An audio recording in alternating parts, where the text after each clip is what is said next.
collègue Joanne Coissy.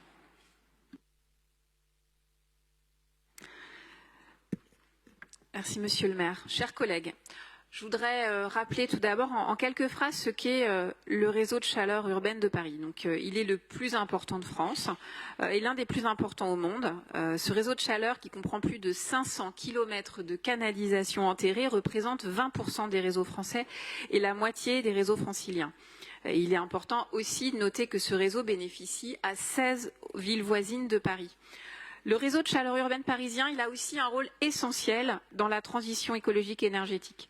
Il fonctionne grâce à 9 centrales de production de vapeur et à 3 usines de valorisation énergétique de déchets. Le réseau livre une chaleur composée pour plus de la moitié d'énergie renouvelable et de récupération, ce qui permet d'économiser chaque année depuis 2016 l'émission de plus de 300 000 tonnes de CO2 par rapport à un mode de chauffage individuel au gaz.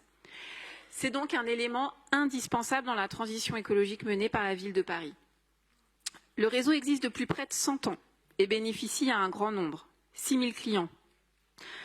Tous les hôpitaux parisiens sont raccordés, comme un grand nombre de bâtiments tertiaires et environ 2 000 logements sociaux qui bénéficient aussi du réseau de chaleur urbain parisien. L'objectif de cette délibération et d'accompagner la fin de la convention avec Engie en 2024 pour changer le statut de la compagnie parisienne de chauffage urbain, pour la transformer grâce à un appel à projet en société d'économie mixte à opération unique CEMOP. Cette transformation doit permettre à la ville d'avoir une place plus importante dans la gestion du réseau de chaleur urbaine et c'est légitime parce que la CPCU, ça touche directement au quotidien des Parisiennes et des Parisiens. Certaines interventions sur cette délibération se sont focalisées sur la hausse des tarifs de la chaleur urbaine. Il est important d'évoquer précisément le sujet et de remettre cette hausse dans son contexte. Contrairement aux organismes en charge du chauffage urbain dans d'autres grandes villes, la CPCU n'appliquait aucune indexation tarifaire jusqu'à présent. C'était une volonté forte de la ville qui, de fait, appliquait un bouclier tarifaire sur les prix de l'énergie bien avant l'État et bien avant que cela n'existe.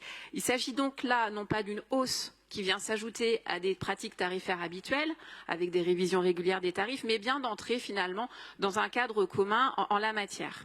Enfin, il n'aura échappé à personne que le conflit en Ukraine et la raréfaction des matières premières énergétiques ont fait grandement augmenter les prix de l'énergie. Et la hausse là qu'il nous est proposé de voter est maîtrisée et bien moindre que ce qu'elle aurait été si l'intégralité de la hausse des coûts avait été répercutée sur les tarifs. Je tiens à ajouter que cette décision est juste, car la hausse des tarifs ne touchera pas les plus précaires. Comme l'a souligné mon collègue Jean-Noël Acquois, le budget que nous avons voté mardi prévoit une dotation de 5 millions d'euros ciblée pour les ménages les plus précaires du parc social. Alors j'espère aussi que les aides qui seront proposées par l'État augmenteront aussi à destination des ménages qui en auront particulièrement besoin en cette période. Le réseau de chaleur urbaine parisien est un atout considérable pour faire face aux crises environnementales et énergétiques. Il nous faut le préserver et aujourd'hui, cela passe par le vote de cette délibération essentielle à son bon fonctionnement. Je vous en remercie.